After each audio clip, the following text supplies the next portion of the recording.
Bueno, ahora vamos a centrarnos en otra manera de sumar y restar vectores a través del método gráfico, pero nos centraremos en el método del paralelogramo. ¿Eso qué me indica? Que yo debo juntar los vectores y formar lo que se llamaría el paralelogramo para observar y graficar la resultante de esta operación. Tenemos los siguientes vectores. El vector B, que tendría esta disposición como lo vemos a nivel gráfico en el segundo cuadrante, y tendríamos el vector A, que estaría en el primer cuadrante. Y la orden me pide que calcule A menos 2 veces el vector de B. Muy bien, primero vamos a hacer un previo tratamiento.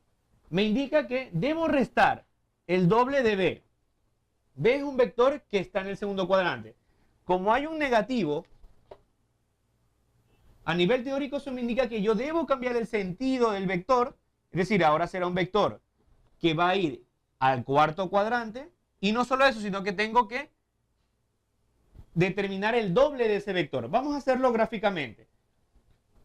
Colocamos y medimos más o menos aproximadamente el vector B y simplemente lo copiamos aumentándolo por el doble. Nos aseguramos que sea paralelo, solo hemos cambiado el sentido.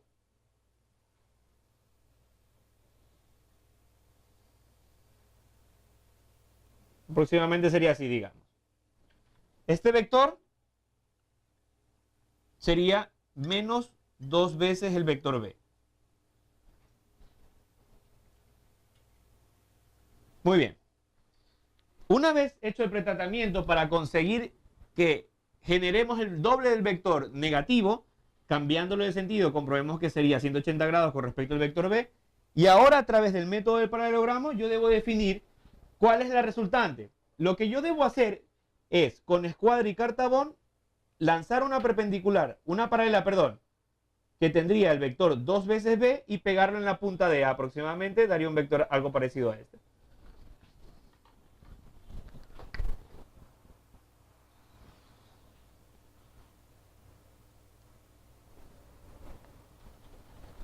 Y de las mismas, digamos, características de B, de 2B. Aquí tendríamos el vector menos 2B, digamos. ¿Sí? Probamos, en principio lo vamos a hacer puntiagudo porque no sería el vector exactamente, sino que sería su proyección.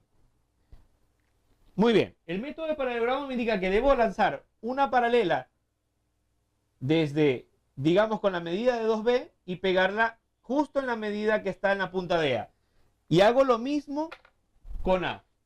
A lo traslado a la punta de B y debería estar uniendo la otra parte para formar el paralelogramo, digamos. Vamos a dibujarlo. Estaría aquí y yo observaría que aquí estaría A, el paralelo de A, digamos. Lo pongo así como línea discontinua para que sepan que está aquí. Una vez hecho eso, yo debo realizar A menos 2B, es decir, A menos 2B y acaba en esta punta. Es lo mismo que hacer menos 2B más A. Por los dos caminos yo llego al mismo resultado. La resultante sería la unión del inicio de ambos vectores con el otro vértice de paralelogramo. Es decir, si yo uno estos dos vértices, digamos, aproximadamente así, obtendría la resultante de este vector, que es lo que me piden.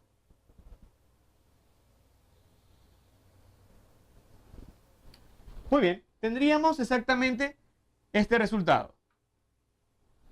Este sería la resultante de el vector A menos 2 veces el vector B. Y aparte me indica la orden que yo debo analizar el ángulo. Mayormente el ángulo, si este sería el eje Y, este de aquí sería el eje X, los vectores siempre, o su estándar es darlo con respecto al eje de las X. Por lo tanto, este sería el ángulo, digámosles alfa. Ya más adelante, a través del método de las coordenadas rectangulares, podríamos determinar el ángulo que formaría con el eje de las X. Pero estamos analizando solo el método gráfico, por lo tanto, repasamos. Me pide calcular A menos 2B. El vector A es el que está de rojo en el primer cuadrante. Y el vector B es el que está en el segundo cuadrante en este sentido y dirección. Como me dice A menos 2B, yo me fijo en B. La regla me dice que debo cambiarle de sentido, porque está el negativo acompañado al B. Es poner B hacia abajo. Eso es cambiarle de sentido. Pero no solo eso, sino que tengo que estirar el vector o alargarlo al doble. Hago lo mismo, mido B y lo hago el doble en el sentido contrario. Una vez ya tenga esta operación, la regla del paralelogramo, la método del paralelogramo me indica que debo lanzar paralelas y formar este paralelogramo que podremos observar entre la línea roja, la discontinua azul, la discontinua roja y esta línea continua roja. Desde donde inician ambos vectores hasta la unión del otro vértice del paralelogramo sería la resultante de esta operación, que sería este vector que está en negro aquí. Y el ángulo marcado sería el ángulo con respecto a X. En este caso debería ser negativo, porque siempre está definido con respecto a X y en la zona inferior. ¿Ok? ¿Queda claro el ejercicio? Muy bien.